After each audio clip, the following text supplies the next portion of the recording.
Have you ever promised yourself that you'll change, only to wake up tomorrow doing the same old things again? This is the story of a young blacksmith who lived exactly like you, until the day everything changed.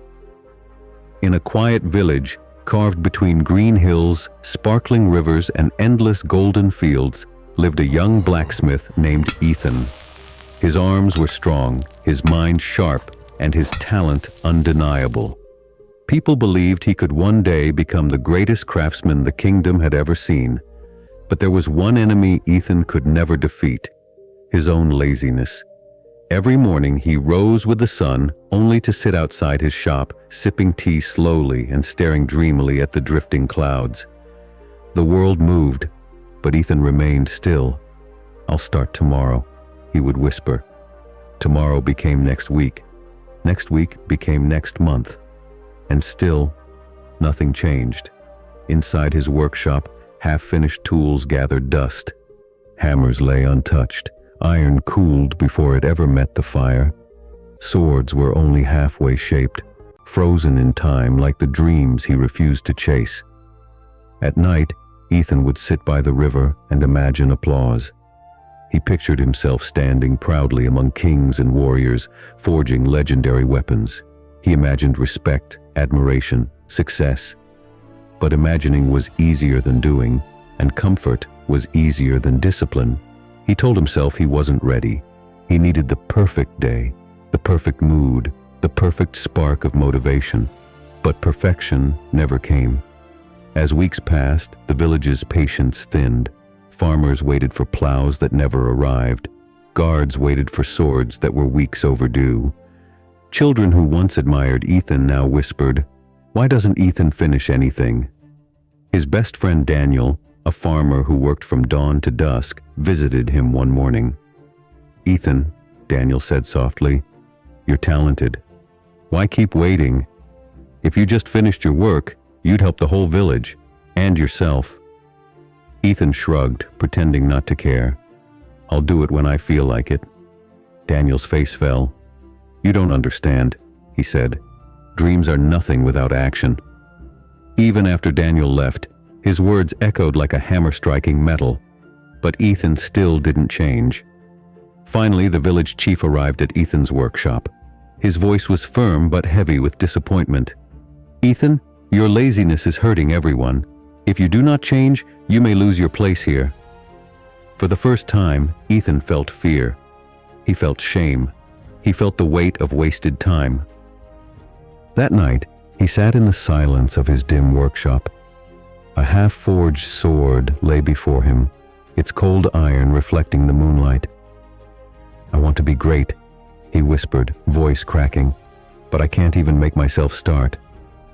For the first time, Ethan cried, not out of sadness, but out of the painful realization that he was the one holding his own life hostage. The very next morning, a stranger arrived in the village. He was an old blacksmith named Samuel, famous across the kingdom for his unmatched craftsmanship.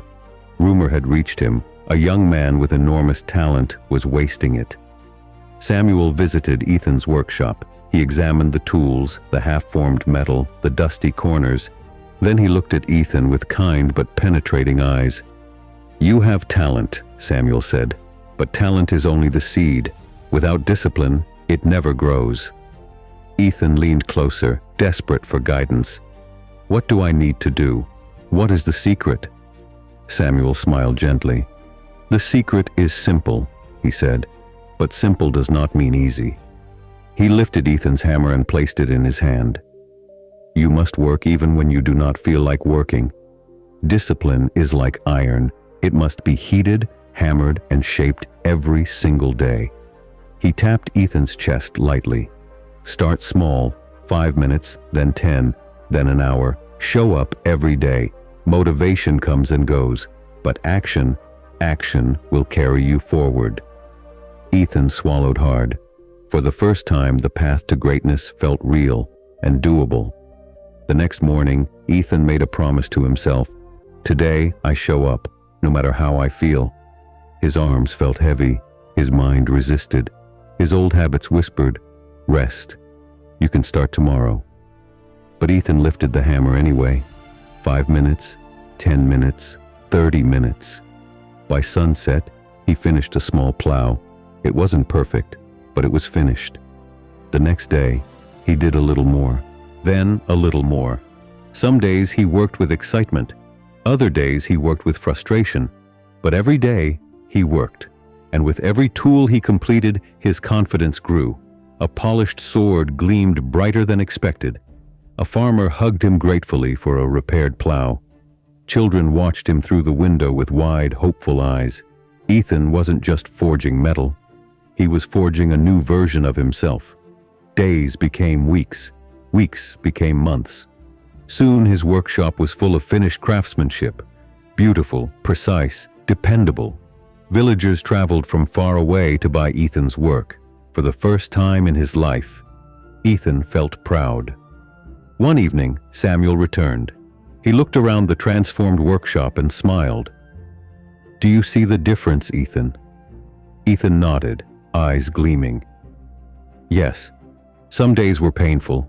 Some days I wanted to quit, but I pushed through, and now I feel alive, strong, proud. I feel like the man I always hoped I would become." Samuel placed a hand on his shoulder. "That," he said, "is the power of discipline." Ethan's story spread through the kingdom. He became known not just for his skill, but for conquering the hardest battle of all, the battle against his own laziness. And the lesson he learned is the lesson you must remember. You are not lazy or weak. You simply need to take the first small step. Action builds momentum. Momentum builds discipline. Discipline builds a life worth living. Greatness isn't easy, but it is always possible.